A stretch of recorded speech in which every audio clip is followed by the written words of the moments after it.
ici Kevin Hamel. Bienvenue à votre magazine Sur le plateau.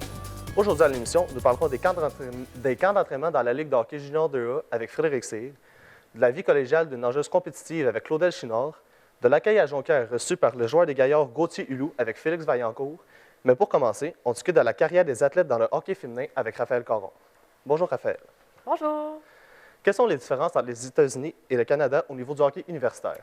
Au niveau du hockey universitaire, les différences sont très élevées. On a l'importance accordée qui est vraiment différente et le budget qui est au niveau universitaire aux États-Unis vraiment plus élevé. Si je prends par exemple l'Université du Nord du Dakota, VS, l'Université McGill à Montréal, c'est vraiment des infrastructures très différentes. Juste la chambre de hockey, le corridor pour s'y rendre, c'est vraiment plus d'une grande envergure qu'au Canada. Donc vraiment, le budget est vraiment plus élevé là-bas qu'ici. Ici, je prends même le hockey féminin. Il est vraiment plus pris au sérieux. Aux États-Unis, le budget est le même que les hommes, à comparer ici où ça bat un petit peu plus de l'aile, je dirais.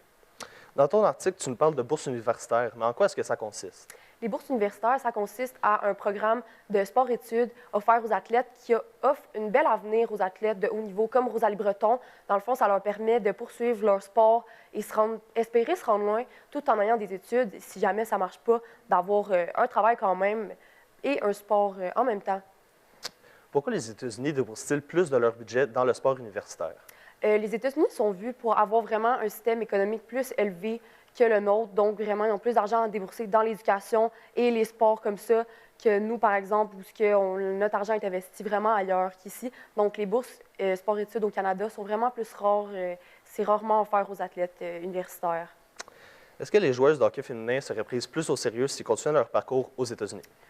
Selon Rosalie Breton, oui, serait plus prise au sérieux là-bas parce que, comme je disais avant, l'importance du hockey féminin et masculin est vraiment la même aux États-Unis, à comparer ici où c'est vraiment moins de budget à être accordé au hockey féminin. On le sait, c'est pas un secret. Et puis, par contre, Rosalie Breton cite que le hockey masculin sera toujours plus populaire que le féminin, malgré tout. Merci, Raphaël.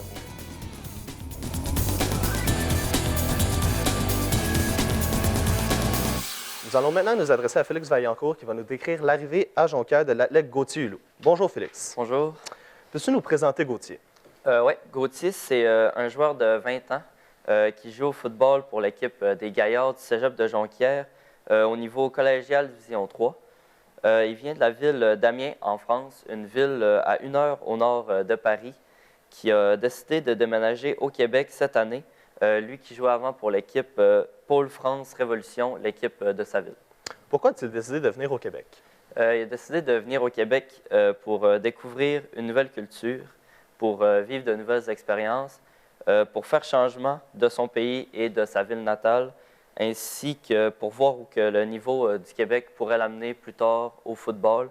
Lui qui a comme objectif d'atteindre les grandes ligues comme la NFL ou la CFL. Qu'a-t-il pensé de son arrivée au Cégep de Jonquière? Il a été agréablement surpris.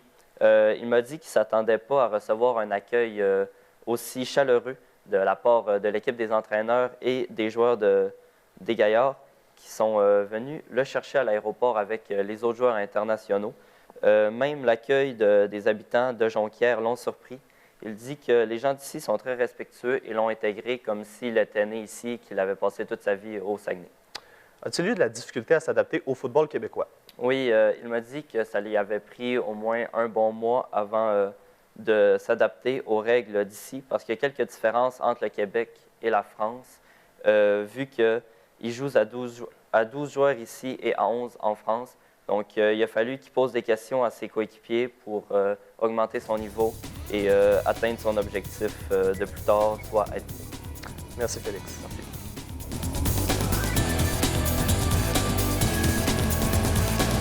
Nous sommes maintenant avec Claudel Chinard qui va nous parler de la nageuse Raphaël Lavoie. Bonjour Claudel. Bonjour. Peux-tu nous dire qui est Raphaël? Oui, dans le fond, Raphaël, c'est une étudiante athlète de 19 ans qui étudie en sciences de la nature au Cégep de Jonquière et qui fait de la natation. En fait, elle va graduer la session prochaine après avoir passé 3 ans au Cégep avec nous. À quoi ressemble son parcours en natation? Donc, elle a commencé à son plus jeune âge, comme vous et moi, dans les petits cours de natation. Et elle a commencé la compétition à l'âge de 9 ans. Et elle en fait encore aujourd'hui. Elle est avec le club du CNGO, donc le club de natation de Jonquière et les Gaillards. De son plus jeune âge, elle a toujours été très performante, mais sa plus grande compétition a été l'année passée où elle a participé à la Coupe du monde de natation, qui est vraiment une grosse compétition.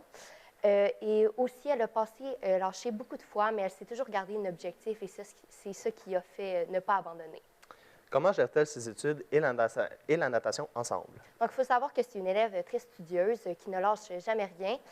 Donc, elle étudie environ 2 heures par jour pour un total d'environ de 14 heures à 15 heures semaine. C'est sûr que des fois, ça change avec les compétitions, tout ça, mais les profs sont très ouverts à lui donner, exemple, plus de temps pour faire ses devoirs ou, admettons, replacer ses examens. Vu qu'elle va poursuivre ses études à l'université, c'est quoi son plan pour l'année prochaine?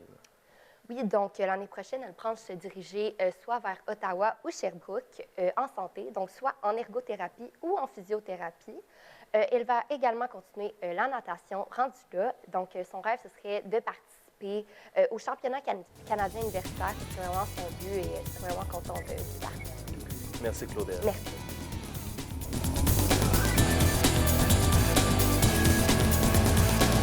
Nous allons maintenant nous tourner du côté de Frédéric Cyr pour discuter des camps de début de saison dans la Ligue de hockey junior 2A. Bonjour, Frédéric. Bonjour, Kevin.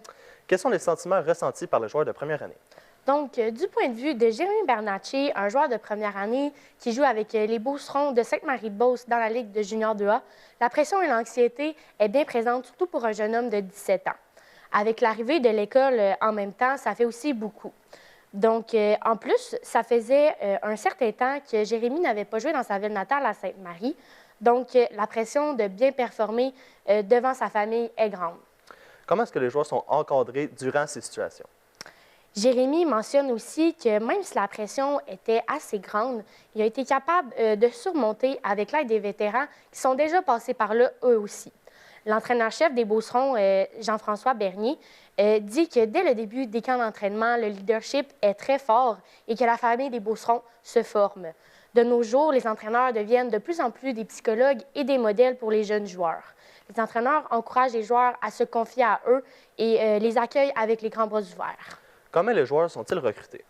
Donc, dès la saison qui précède leur arrivée dans l'équipe, l'entraîneur pense à bien former les joueurs et leur donne des conseils. Il les rencontre un à un pour ensuite les inviter au camp d'entraînement des Beaucerons junior 2A. Est-ce que la pression diminue après les camps d'entraînement?